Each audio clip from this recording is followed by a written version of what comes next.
We are your home theater and AV questions answered. This is AVRant. Want your home theater or AV question answered by Tom and Rob? Send it to question@avrant.com.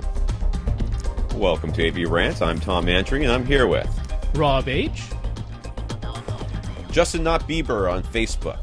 Now, Justin has decided his $750 budget isn't enough to get him a stereo tube amplifier that he really loved. So he's considering a few different integrated amps.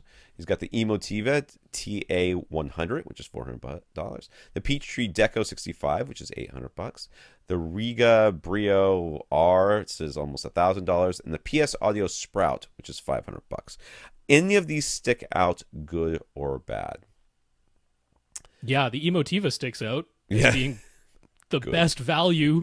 And with some of the other questions I know are coming up, actually does everything you want to do for the lowest amount of money. So the Emotiva sticks out, in my opinion. That's the names don't ring too many bells. PS Audio is something, it's stuck in my head as somebody who sells marketing more than they sell equipment.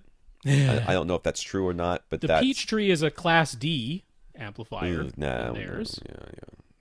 And the Peachtree was the other one. I was like, I don't remember that. Now the Riga or whatever that is, I don't know anything about. Yeah, the they're mostly a UK and PS brand, Audio both like stuck in my head as something that my initial reaction was negative.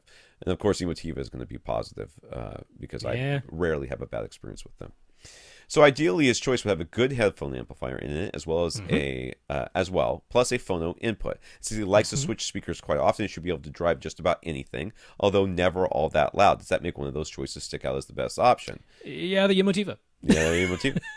It's got a phono input. It's got digital inputs. It's got USB input, because I know Justin does a lot with computer-sourced audio, so it's nice to have a USB input. 50 watts per channel Class A/B amplifier. If it's not playing too loud and you're sitting close to it, that should power just about anything just fine. Yeah. And it's the cheapest. The problem, you see, this is what happens when you get into high-end audio. It's like at some point they're like, we're going to put less stuff in here to just differentiate ourselves.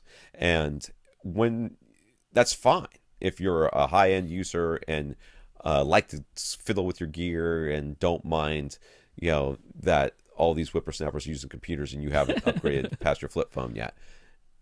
You're not that guy. Get the thing that has all the things in it that you need. And that's the Emotiva.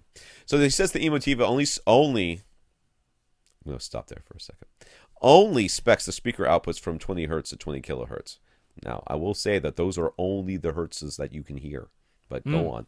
Some of the other integrated amps spec the speaker outputs up to 50 kilohertz. Is that a difference worth worrying about? No. Not even a little bit. Okay. Now you will find some speakers out there that are like, we have a super trio that'll play up to 100 kilohertz. Well, it could play up to a bazillion kilohertz. I mean, other than probably killing you with whatever gamma radiation that was coming out of it. You can't hear it. You can't hear it. So you probably can't hear 20 kilohertz. I mean, Justin's a young guy, but you probably can't even hear that. Let's say he can. Sure. All right. Call Emotiva and ask them whether or not just say you had a source that played past 20 kilohertz and that put out a signal that was at 22 kilohertz. Would the Emotiva reproduce, or is there a hard filter right there? I'm guessing it's going to let it go through just fine. They're just going to be like, you'll never hear it. Like, we just pretend I can. Well, you'll never hear it. Will it do it? Yes, it will do it. Okay, it will do it. That's my guess. His original plan was to run stereo speakers only, but now he's considering adding a SVS PB1000 to this 2-channel setup. So how could he connect that subwoofer? Does the integrated amp need to have pre-outs? Would he use left-right pre-outs or just one, like the way an AV receiver has a single S subwoofer output? Would he need to set the low-pass filter on the subwoofer itself, and how would the volume work? Turns up the volume dial on the integrated amp. Will the subwoofer get louder along with the speaker, so will he need to independently adjust the subwoofer using his own internal volume dial? Yes. The Emotiva has a subwoofer output. Done. Now, it's not, this is important, it's not a bass managed subwoofer output. All they did was take the left and right signals, sum them together, and give you another output. Which means you do need to use the low pass filter that's built into the subwoofer, which is fine. That's really not a problem. But other than that, it's just another pre-out, which means when you turn the volume dial on the front of the Emotiva, the volume on that subwoofer output goes up and down just like the front, left, and right speaker levels volumes go up and down. So it has a subwoofer output. It's not a bass managed subwoofer output, so you do need to use the low pass filter on the sub, but other than that, you're good to go. For everybody else that's listening to this and going, what? Okay, on the back of your subwoofer, there is a thing that has like the crossover frequencies that you could be using. Most all of you at some point have wondered what to do with that. And we either told you to turn it all the way up as high as it will go to defeat it, or go into bypass mode if you have that option. That's because your receiver does the crossing over for you. In this case, this thing does not. It puts out the full range signal, so you need to use the crossover. Yeah, so you don't want your subwoofer trying to produce 20 kilohertz. That wouldn't be great. You don't want it doing that. So he says there was a mix-up with his Martin Logan Motion 4 speaker order, so he canceled it. And he went with the gold mix-up. How does the mix-up make him cancel? Okay. Anyways. I don't know. It's what so instead he went with the Golden Ear SuperSat speakers for his living room system instead. Where should the SuperSats be crossed over? 120 hertz? Would using a crossover higher than 80 hertz potentially make dialogue more difficult to understand? I mean, maybe for James Earl Jones, but... Well, even he's not going much below 200 hertz. I know. That's bass. No.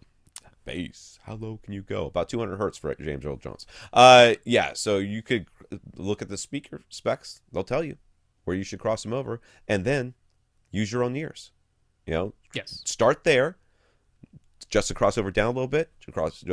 Adjust the crossover up a little bit. See where you like it. Mm-hmm.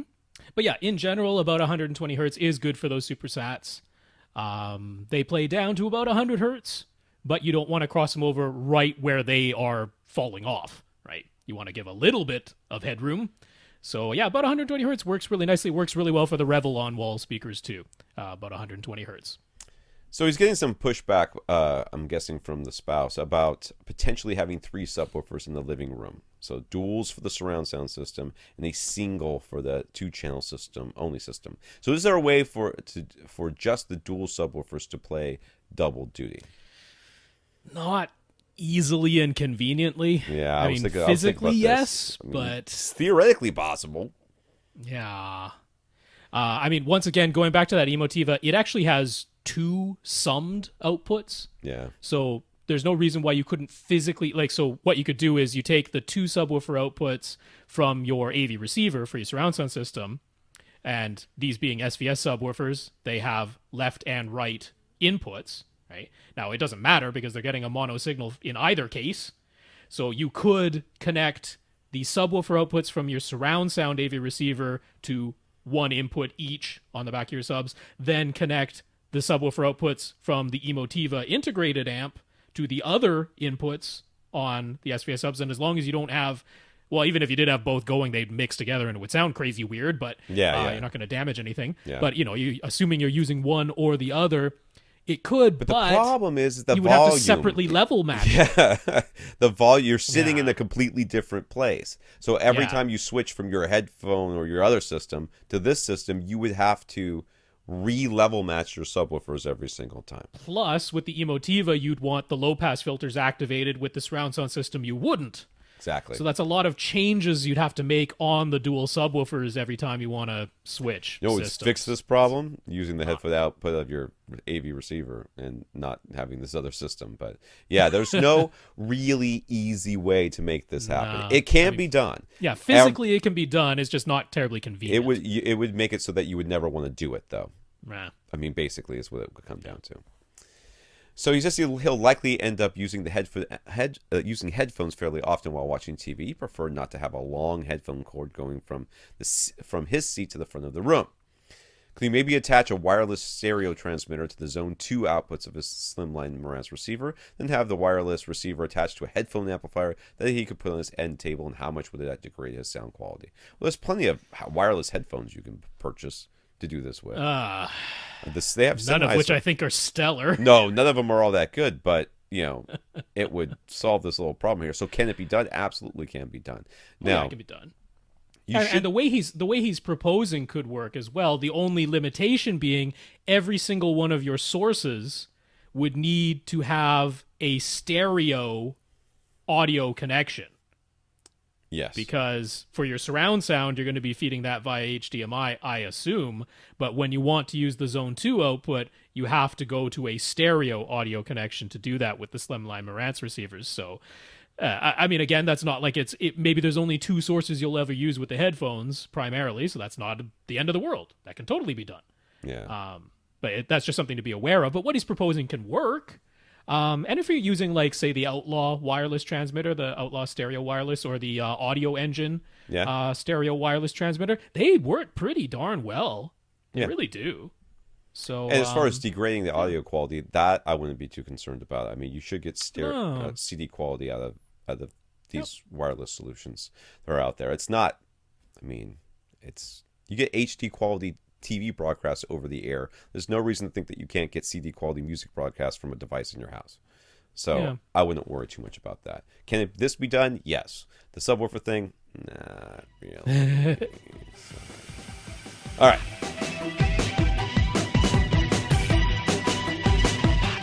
Want your question answered? Send it to question@avrant.com.